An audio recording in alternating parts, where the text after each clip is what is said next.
Bienvenue. Aujourd'hui, on plonge dans une vision fascinante, celle de Yuval Noah Harari sur le futur de l'humanité, tirée de son livre Homo Deus. L'idée de départ est simple. Maintenant qu'on a plus ou moins vaincu nos plus vieux ennemis, qu'est-ce qui nous attend? Vers quoi on se tourne maintenant? Et pour bien commencer, cette citation de Woody Allen est juste parfaite. Elle résume à merveille les nouvelles ambitions un peu folles de l'humanité. Et attention, ce n'est plus juste de la science-fiction, c'est en train de devenir un vrai projet de société. Alors, imaginez un instant. Pour la toute première fois de notre longue histoire, on a réussi à prendre le dessus sur nos trois plus grands fléaux. La famine, les épidémies et la guerre. Attention, ça ne veut pas dire qu'ils ont disparu, mais ils ne sont plus des fatalités, des forces de la nature incontrôlables. Non, ce sont devenus des problèmes qu'on sait gérer. Regardez ce tableau, la différence est juste saisissante. La famine, qui était une certitude terrible pour nos ancêtres, est aujourd'hui devenue un problème politique. Quand des gens meurent de faim, c'est presque toujours à cause de décisions humaines, pas d'une pénurie. À tel point que, et c'est fou de le dire, la suralimentation tue aujourd'hui beaucoup plus de monde que la faim. C'est un retournement de situation complet. Et pour les épidémies, c'était pareil. C'était des tsunamis biologiques.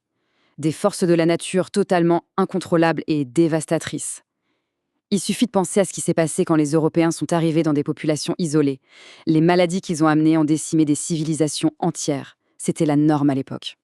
Et là, la comparaison des chiffres parle d'elle-même. Les épidémies récentes comme le SRAS ou Ebola, même si elles nous ont fait très peur, sont maîtrisées avec une efficacité incroyable. Leur bilan, à côté d'une pandémie comme la grippe espagnole, est minuscule. Notre capacité à réagir a radicalement changé la donne. Et ça illustre parfaitement le changement de mentalité sur la guerre.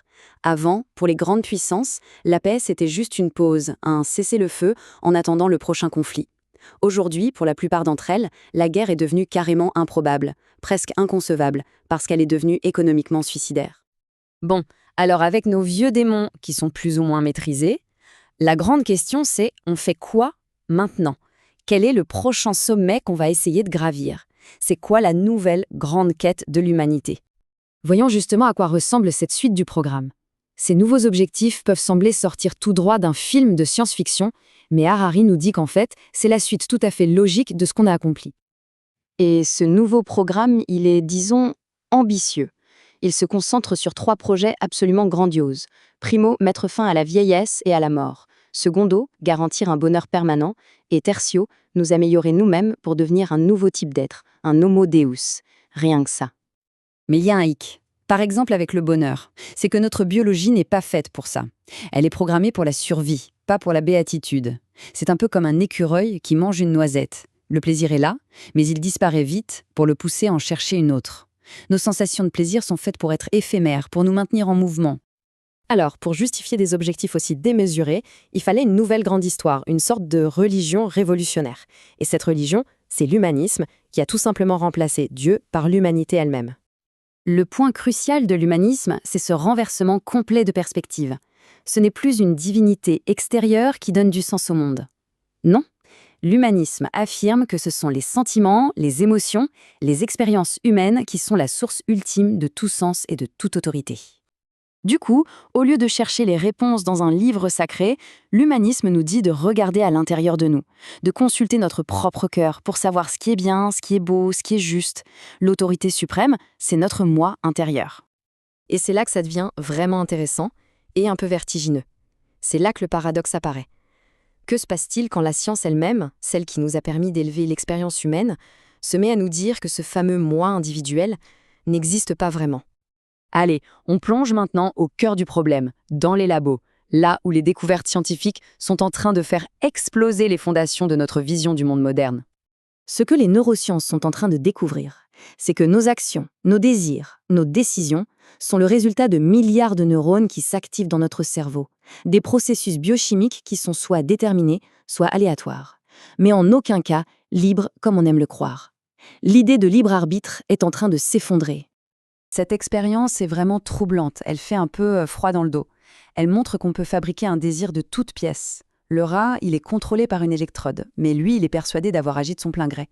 Et la question qui tue, c'est en quoi sommes-nous si sûrs d'être différents? En fait, ce moi qu'on sent à l'intérieur, celui qu'on croit être aux commandes, ne serait qu'une histoire. Un soi narrateur, comme disent les scientifiques, qui passe son temps à essayer de donner un sens à un flot de pensées et d'actions chaotiques. Il ne décide pas, il rationalise après coup. Alors, si le moi n'existe pas, si le libre arbitre est une illusion, qu'est-ce qui vient combler ce vide? Eh bien, une nouvelle idéologie est déjà là, prête à prendre la relève. Bienvenue dans le dataïsme. C'est une vision du monde où la chose la plus importante, c'est le flux d'informations. L'univers entier est vu comme un immense système de traitement de données.